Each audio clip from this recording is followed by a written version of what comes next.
Rebonjour à tous, après mon débrief foot sur le match de la 16e journée de Ligue 1 entre le Paris Saint-Germain et Nice et mon 10e épisode de Pokémon Crystal en Nuzlocke et ma victoire au concours de capture de Pokémon Insectes. Nous allons donc faire 2 vidéos supplémentaires et la première de celle-là c'est l'épisode 24 euh, de mon format 7e strat 7e génération. J'espère que ce sera rapide. J'espère juste que ce sera rapide, évidemment.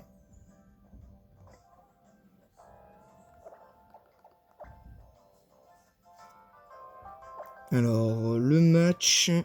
Quoique, il me semble qu'il me reste 3 matchs parce que... Parce qu'il y avait celui-là. Ah non, ça c'est Torterra Marteau-Bois, donc ça c'est bon.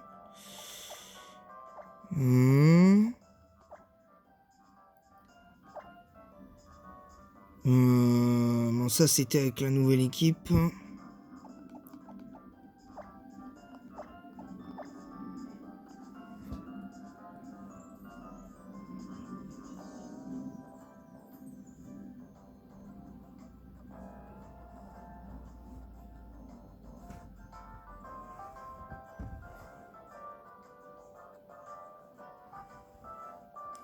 Donc ça c'est bon.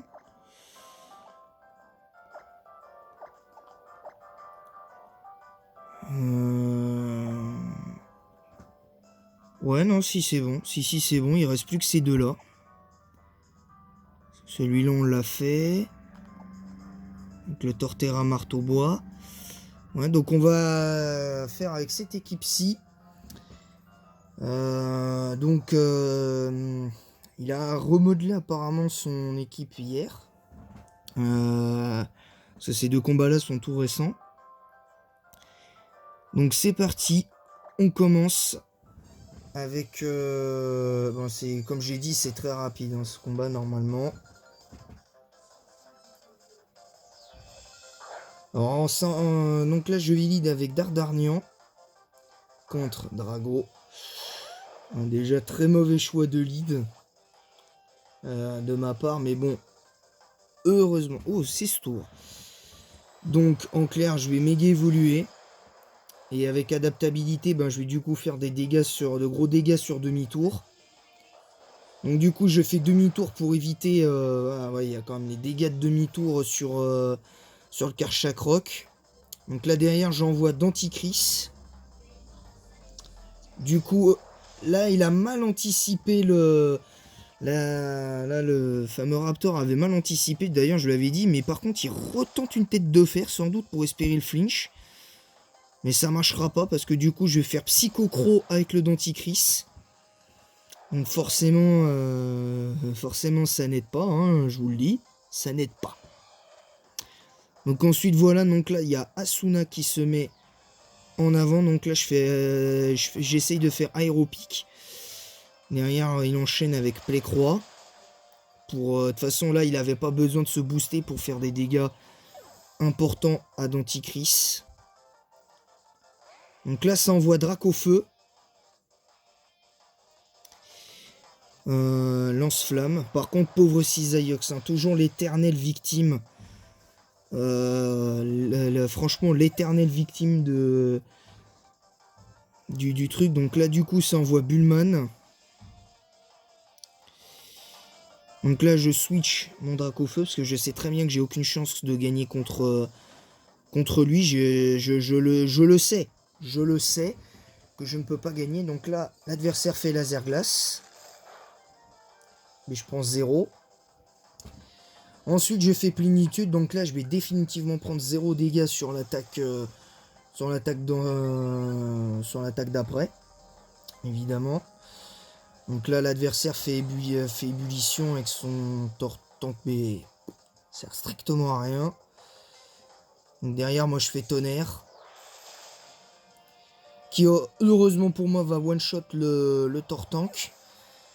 Donc du coup derrière ça va envoyer le Helexprint. Ce qui est plutôt étrange en soi, mais ouais, vas-y. J'avais un petit peu oublié parce que j'avais légèrement détourné la tête, j'avais pas vu le Hex Sprint. Donc là derrière je fais extra senseur. Donc un extra senseur en plus 1 c'est bon. Donc là il refait lance-flamme. On aurait peut-être dû tenter le tonnerre quand même parce que ça aurait pu faire d'assez bons dégâts. D'assez bons dégâts non, mais du coup son Hex Sprint est au shot. Donc deuxième kill porté par par par Raikou. Ensuite je spam le ballon. Mais ça fait pas assez de dégâts, donc du coup je vais prendre le lance-flamme et Maganon va du coup vaincre mon Raikou. Donc mon Raikou est malheureusement tombé. On va pas se mentir, il est tombé un petit peu bêtement. Alors là je fais Danse Lame. Alors je me dis, bon, il a une attaque feu, mais bon, normalement Psycho ça devrait pas faire beaucoup de dégâts. Et ben si, en fait. Et là je me dis que... Et là par contre, petite erreur, je refais une Danse Lame. Et je sais pas pourquoi, mais il fait et là derrière il respam Psycho. Moi je sais pas pourquoi j'ai fait ça, en fait je me suis complètement planté, mais vraiment planté de chez planté. Et derrière j'envoie Croc horrible. J'envoie Croc horrible et c'est malheureusement la fin pour lui parce que derrière je fais séisme.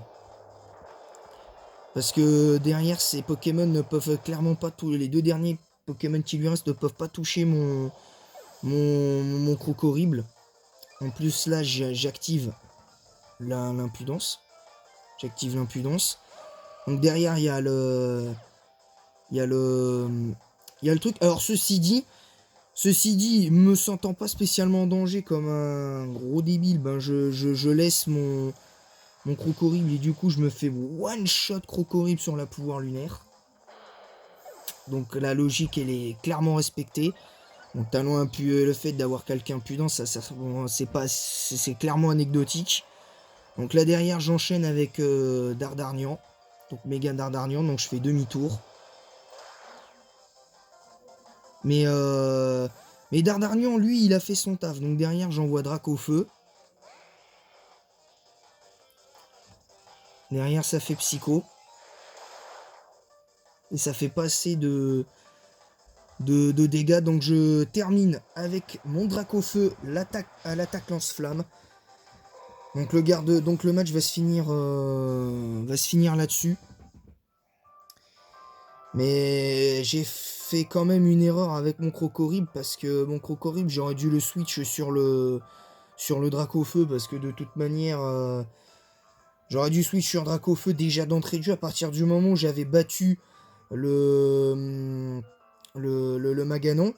Donc de toute manière, il ne pouvait plus rien faire. À partir du moment où son Maganon était battu, il pouvait plus me toucher. Donc de toute manière, voilà, à la limite, peut-être faire tonnerre éventuellement, je sais pas, ça aurait été mieux tonnerre. Mais bon, voilà. Donc dans les faits, voilà, l'adversaire a pas trop mal joué, a pas fait tant d'erreurs a pas fait d'erreurs. A pas fait spécialement d'erreur, mais aurait peut-être dû switch son Maganon sur son garde-voir. Moi, ça m'aurait forcé à switcher mon Croc horrible sur mon Dracofeu et peut-être que derrière, il y aurait eu autre chose. Et puis, vu les dégâts que je prenais sur Psycho, de toute façon, je pense qu'un seul lance-flamme n'aurait pas suffi pour le battre. Donc j'aurais pu me faire tout shot mon Dracofeu, j'aurais certainement perdu mon Croc horrible, et derrière il me restait plus que mon méga Dardarnian, qui aura peut-être fait assez de dégâts pour... qui aurait peut-être pas tenu le choc. Mais bon, c'est comme ça, c'est la dure loi du jeu. Donc là il rejouera donc la même équipe, mais cette fois ce sera donc face à celle-ci. Donc ce sera donc la première apparition de Yann Mega normalement. Donc ce sera en 18 tours. Donc voilà. J'espère en tout cas que ce 24e épisode vous aura plu. Ça, je crois que c'est le 24e. C'est le 24e épisode. C'est ça, c'est le 24e. Donc on se retrouve un petit peu plus tard dans la journée pour le 25e épisode. Normalement je ferai entre-temps la review de l'épisode 7 de Commis cherchez-moi entre-temps, je l'espère que j'aurai le temps. Mais sinon, en attendant la prochaine vidéo, bonne fin de matinée, bon appétit en tout cas à ceux qui vont s'apprêter à manger.